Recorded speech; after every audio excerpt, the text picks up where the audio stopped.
Hey everyone! So, I was asked by a couple people on Instagram and also on Discord to make a video about developing your own personal style, since I've talked about that a little bit in videos. I wish it was straightforward enough to cover in one video and still be able to fully discuss everything. But it's not, so I'm gonna break this down into 6 different videos, each about a different core aspect of personal style. Maybe you already have kind of an idea of what your style is and you just want to further develop it, or maybe you're new to fashion and you feel totally lost. Either way, these videos will definitely help you out. There's this method I saw, I think on the women's fashion subreddit, of creating a personal style concept, or essentially a brief that summarizes your personal style. This method I don't think is the best for just starting out, but I definitely found it to be a good exercise and some of you may find it helpful, so I will leave a link to that in the description box. This video series will follow a similar idea, but I'm going to be focusing on the aspects of style that I think are more important and more realistic, and things that'll definitely help you to think about more on a day-to-day basis. The first topic in developing personal style that I'm going to talk about is minimalism versus maximalism. In other words, having very few clothing items versus having anything and everything. Of course, this is a spectrum, so you don't really need to be on one side or the other, but I'm going to cover both extremes just so you can compare them and see which one maybe sounds more like you. But basically the point is just to consider how many pieces you want to have in your closet. So let's start with minimalism. As someone who likes my house to be so clean that it's practically empty, I'm very drawn to minimalism even though I don't actually practice it. So I've looked into this quite a bit. The core idea of minimalism isn't necessarily having nothing, but it's about limiting consumerism and being more mindful about what you do consume. So only having the things you need to use, and the more multi-purpose a single item can be, the better, because that means you're going to be buying less things. It's really about enjoying the non-material aspects of life, like friends and family and experiences. So how does this concept apply to clothing? Some of you may be familiar with the idea of a uniform. We've all seen that joke where a cartoon character opens their closet and it's just like 14 of the same shirt. There are people like that. Well, they do a variation of that. Someone who is minimalist in fashion may only have like 2 pairs of pants, 5 shirts, 2 pairs of shoes, and a jacket, and that's all they have. And those items will typically be in neutral colors like black and white or tan and gray. And this is so that they can grab anything from the closet, throw it on, and it'll all look good together. They don't have to think about what to wear every day. Many people like this because it means that instead of spending 15 minutes every morning or the night before picking out an outfit, you can use that extra time for making a better breakfast or taking the scenic route to work or anything else that's more about enjoying the experiences of life rather than worrying about what you're going to wear. So having a uniform is very easy and stress-free, but it doesn't allow for much experimentation.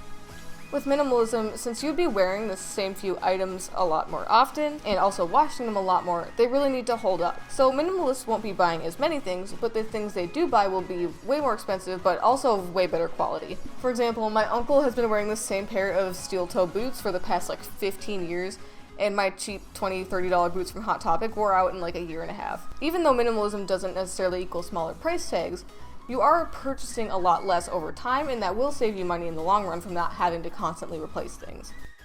Now let's talk about maximalism. You see something you like? Buy it! Assuming you have the disposable income to do that, please shop responsibly. A maximalist enjoys being surrounded by things they like.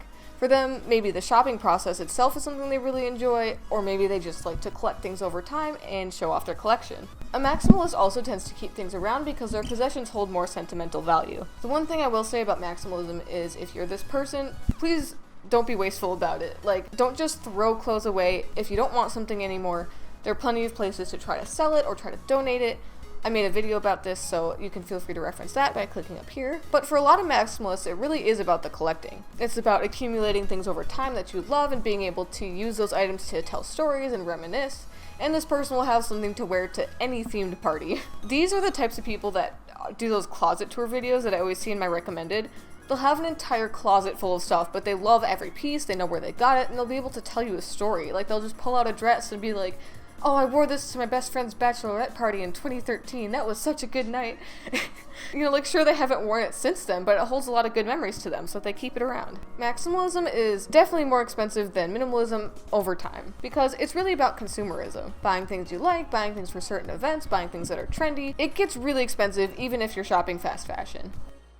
Of course, realistically, most people fall somewhere between these two ideas because, like I said, it's a spectrum. So some people may lean more one way than the other. I'm trying to switch more to the minimalist side since I used to be kind of a maximalist and I just was not having fun with that really. Of course, finding out what's best for you does take time, but my advice would be to start out more on the minimalist end of the spectrum than on the maximalist. I'm not saying to go donate everything and only wear white t-shirts and black jeans, though I guess you can if you want. More what I'm saying is to not buy anything new for a while unless it's something you know you'll wear a lot and it's good quality, or if you're replacing something that you have been wearing a lot in the past. If you notice you don't wear something anymore, get rid of it. Again, feel free to reference my video on that. It's easier and better for your bank account to add to your closet gradually over time rather than trying to do a complete overhaul all at once. Something to think about is, how much clothing do you really want to deal with? I like having a good amount so I don't have to do laundry as often because I'm lazy, and also so that I'll have a lot of options for things to wear. But everyone's priorities are different. Like, do you find yourself wearing the same handful of shirts even though you have a whole closet full of them? Maybe that's a sign that you should be more of a minimalist. Or do you really like staying on trend and maybe have a hard time getting rid of things? Then you're probably more of a maximalist. You don't need to have an answer right now, but it's definitely something that's good to consider as you're developing your style, just so that you don't immediately start buying a ton of new stuff if you don't need to. This is definitely the least exciting aspect of developing your personal style, so that's why I thought I would get it out of the way. The next video in this installment is going to be about my personal favorite aspect of style, and that is color palettes, so stay tuned for that one. Anyway, thanks for watching, see you in the next one.